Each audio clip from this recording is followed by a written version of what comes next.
Niin. Kuvaamme tämmöstä neuvokasprojektijuttua ja sitten tässä tämmönen poika rupeaa selittämään, että mikä tää neuvokas niinku on. Onko sinun elämäsi samankaltaista kuin Paavon elämä?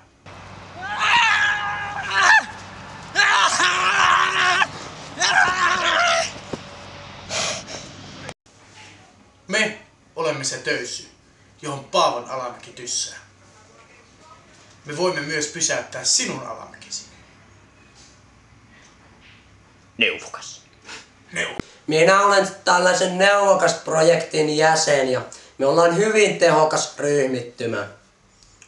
Me kerrotaan muille nuorille opiskelusta aina impotenssiin saakka.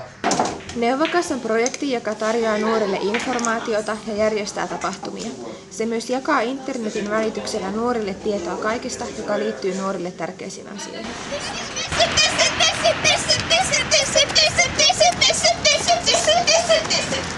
Ei meidän nuoruudessa kyllä mitään neuvokkaita ollut, mutta aristihuumori on näköjään säily. Koska maailma on kylmä.